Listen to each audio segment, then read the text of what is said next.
সুপ্রিয় শিক্ষার্থী বন্ধুরা, টিভিসি মাই স্টাডি চ্যানেলে তোমাদের সকলকে আবারও একবার স্বাগত জানাচ্ছি। আশা করি তোমরা সকলে ভালো আছো। আজকের বিষয় হচ্ছে, যারা তোমরা একাদশ শ্রেণীতে পড়াশোনা করছো, তোমাদের জন্য বাংলা সাহিত্যের ইতিহাস থেকে অ্যানুয়াল পরীক্ষার জন্য গুরুত্বপূর্ণ কিছু প্রশ্ন নিয়ে আলোচনা। তোমরা অনুরোধ করেছো বাংলা সাহিত্যের ইতিহাস থেকে কিছু প্রশ্ন তুলে ধরার জন্য। তো তোমাদের জন্য আমি অধ্যায় ভিত্তিক কিছু গুরুত্বপূর্ণ প্রশ্ন তৈরি করেছি। চলো আমরা এক নজরে দেখে নেই পরীক্ষার জন্য কোন গুরুত্বপূর্ণ প্রশ্নগুলি তোমাদের শিখতে হবে। সুপ্রিয় শিক্ষার্থী বন্ধুরা, তোমাদের গুরুত্বপূর্ণ প্রশ্নগুলি জানার পূর্বে আগে জানা তোমাদের প্রয়োজন যে বিষয় নিয়ে আমি আলোচনা করছি, বাংলা সাহিত্যের ইতিহাস, সেই সিলেবাসটা সম্বন্ধে। সিলেবাসে পরীক্ষার জন্য কি রয়েছে আর কোনগুলি থেকে আমি গুরুত্বপূর্ণ প্রশ্ন তোমাদের মাঝে তুলে ধরব, এক নজরে প্রথম এগুলি জেনে রাখা ভালো। তো দেখো, বাম দিকে যেগুলি রয়েছে এগুলি হচ্ছে হাফ ইয়ারলি পরীক্ষার জন্য, এগুলি চলে গেছে। তো দেখো ডান দিকে কি রয়েছে, এগুলি হচ্ছে তোমাদের অ্যানুয়াল পরীক্ষার সিলেবাস। এখানে সর্বমোট 14 নম্বর থাকবে। তো এখানে মঙ্গল কাব্য, চৈতন্য জীবনী কাব্যের সংক্ষিপ্ত পরিচয়, আরাকান রাজসভার কবিদের কাব্যচর্চা রয়েছে দৌলত কাজী, সৈয়দ আলল, আর শাক্ত পদাবলীর সংক্ষিপ্ত পরিচয় রয়েছে রামপ্রসাদ সেন, কমলাকান্ত। এইগুলি থেকেই তোমাদের জন্য প্রশ্ন তৈরি করেছি। এবার দেখে নাও বাংলা সাহিত্যের ইতিহাস থেকে।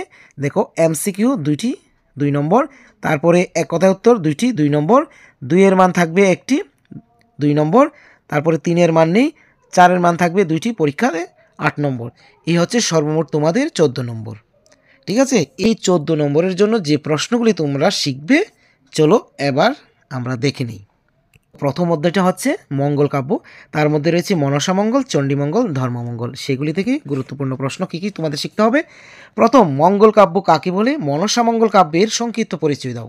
1+3, একটির মান হচ্ছে 4। তো এখানে মোস্ট ইম্পর্ট্যান্ট এই প্রশ্নটা। তারপরে 2 নম্বর প্রশ্ন, মনসামঙ্গলের কবি নারায়ণ দেব সম্পর্কে সংক্ষিপ্ত যা জানো তা লিখো। তো পরীক্ষাতে যদি আসে এইভাবে 4 থাকবে, অথবা যদি মঙ্গল কাব্য কাকে বলে এটার সঙ্গে নারায়ণ দেব সম্পর্কে যা জানো লিখো, এইভাবেও আসতে পারে। ঠিক আছে। তারপরে 3 নম্বর, মনসামঙ্গল কাব্যের সর্বশ্রেষ্ঠ কবি কে ছিলেন? উত্তরটা আমি রেখেছি এখানে, বিজয়গুপ্ত হচ্ছেন সর্বশ্রেষ্ঠ কবি। তারপরে প্রশ্নটা, মনসামঙ্গল কাব্যের কাহিনী সংক্ষেপে লিখো। তো এখানে বলা হচ্ছে 1 নম্বর প্রশ্নের উত্তরের মতোই। ঠিক আছে, ওই মনসামঙ্গল কাব্যের সংক্ষিপ্ত পরিচয় এটাই। তো পরীক্ষাতে বিভিন্ন রকমভাবে আসতে পারে। তো মনসামঙ্গল কাব্যের সংক্ষিপ্ত পরিচয়টা শিখলে এটার সঙ্গে যুক্ত থাকতে পারে 1+3 বা 2+2, এইভাবেও থাকতে পারে। ঠিক আছে। তারপরে 4 নম্বরে যাচ্ছি, চণ্ডীমঙ্গল কাব্যের প্রধান কবিকে? উত্তরটা হচ্ছে কবি কঙ্কন মুকুন্দরাম চক্রবর্তী। চণ্ডীমঙ্গল কাব্যের সংক্ষিপ্ত পরিচয় দাও। তো কোনগুলি সংক্ষিপ্ত পরিচয় দেবে? সেই কাব্যের খণ্ড হচ্ছে 2টি। ঠিক আছে, আকিটিক খণ্ড, তার মধ্যে রয়েছে ফুল্লরা ও কালকেতুর জীবনের কাহিনী, এবং রয়েছে বণিক খণ্ড, তার মধ্যে রয়েছে ধনপতি ও খুল্লনার কাহিনী। সংক্ষেপে সঙ্গে তোমরা লিখে দেবে চণ্ডীমঙ্গল কাব্যের সংক্ষিপ্ত পরিচয় দাও, এই প্রশ্নটা যদি আসে। ঠিক আছে। তারপর 5 নম্বরটা কি লিখেছে, মঙ্গল কাব্য কাকে বলে, যেটা পূর্বে আমি বলেছি মঙ্গল কাব্য কাকে বলে। তারপরে চণ্ডীমঙ্গল কাব্যের কালকেতু উপাখ্যানটি সংক্ষেপে লিখো, অর্থাৎ পূর্বের প্রশ্নের উত্তর হবে। তো এখানে কালকেতুর উপাখ্যানটা যদি বলা হয় শুধু আসে, তাহলে আকিটিক খণ্ডের ফুল্লরা কালকেতুর কাহিনী তোমরা এখানে উল্লেখ করবে। তো ঘুরিয়ে ফিরিয়ে যে কোনোভাবে আসতে পারে। তো এই প্রশ্নটাও মোস্ট ইম্পর্ট্যান্ট। ঠিক আছে, আশা করি বুঝতে পেরেছো। তারপরে এই মঙ্গল কাব্য থেকে কিছু অতিরিক্ত প্রশ্ন তোমাদের জন্য রেখেছি। তোমরা এগুলি তো শিখবেই, যদি সম্ভব হয় তাহলে বাকি প্রশ্নগুলি অবশ্যই তোমরা শিখবে। তো অতিরিক্ত কী কী প্রশ্ন এক নজরে দেখে নাও। মঙ্গল শব্দটির অর্থ কী? মঙ্গল কাব্যে সাধারণ বৈশিষ্ট্যগুলি সংক্ষেপে লিখো। 1+3। ঠিক আছে। তারপর ধর্মমঙ্গল কাব্য থেকে কী দেওয়া আছে? ধর্মমঙ্গল কাব্যের কাহিনী নিজের ভাষায় লিখো। ঠিক আছে, কাহিনীটা হচ্ছে রাজা হরিশ্চন্দ্রের কাহিনী এবং লাও সেনের কাহিনী। এই 2টি কাহিনী শিখলেই ধর্মমঙ্গল কাহিনী তোমরা শিখতে পারবে। তারপরে ধর্মমঙ্গল কাব্যধারার শ্রেষ্ঠ কবিকে? গণরাম চক্রবর্তী। তো তার কবি প্রতিভা সংক্ষেপে আলোচনা করা, অর্থাৎ গণরাম চক্রবর্তীর কবি প্রতিভা। তোমরা এগুলি যদি সম্ভব হয় শিখবে। তো এগুলি কিন্তু ইম্পর্ট্যান্ট আছে।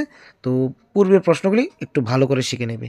এ হচ্ছে মঙ্গল কাব্য অধ্যায়টি থেকে কিছু গুরুত্বপূর্ণ প্রশ্ন। তো তারপরে আমরা চলে যাব পরের অধ্যায়ে, মধ্যযুগ চৈতন্য জীবনী কাব্যের সংক্ষিপ্ত পরিচয়। এখানে কৃষ্ণদাস কবিরাজ, উনার পরিচয় থাকবে এই প্রশ্নগুলির মধ্যে। তো দেখে নাও একবার। অ্যানুয়াল পরীক্ষার জন্য যা তোমাদের শিখতে হবে সমস্ত এই অধ্যায়গুলি থেকে তৈরি করে দিয়েছি। আর বেশি শিখতে হবে না, এগুলি শিখলে তো যথেষ্টই। তার মধ্যে মোস্ট ইম্পর্ট্যান্ট যেগুলি দিয়েছি এগুলি তো অবশ্যই ভালো করে শিখবে। তো এখানে চৈতন্যজীবনী কাব্যের মধ্যে কী কী প্রশ্ন, মোস্ট ইম্পর্ট্যান্ট, চৈতন্যদেব কত খ্রিস্টাব্দে জন্মগ্রহণ করেন? উত্তরটা সঙ্গে আছে 1486 খ্রিস্টাব্দে। তারপরে বাংলা সাহিত্যে চৈতন্যদেবের আবির্ভাবের গুরুত্ব আলোচনা করো, মোস্ট ইম্পর্ট্যান্ট প্রশ্ন। চৈতন্যজীবনী গ্রন্থগুলির গুরুত্ব আলোচনা করো, ঠিক আছে? চৈতন্যজীবনী গ্রন্থ কী কী রয়েছে? হ্যাঁ, 1 2 3 4 চারটি গ্রন্থের বর্ণনা সংক্ষেপে লিখবে। যদি এইভাবে ডাইরেক্টলি প্রশ্নটা আসে 4 নম্বরে, তারপরে এইভাবেই লিখতে হবে। তারপরে অতিরিক্ত রেখেছি, যদি তোমাদের সম্ভব হয় শিখবে, মধ্যযুগের বাংলা সাহিত্যে শ্রেষ্ঠ চৈতন্যজীবনী কাব্যটি সম্পর্কে সংক্ষিপ্ত আলোচনা করে। যে 4টি চৈতন্যজীবনী কাব্য রয়েছে তার মধ্যে শ্রেষ্ঠ হচ্ছে কৃষ্ণদাস কবিরাজের শ্রী শ্রী চৈতন্য চরিতামৃত, এই কাব্যের সংক্ষিপ্ত বর্ণনা, ঠিক আছে? এগুলি তোমাদের শেখা প্রয়োজন।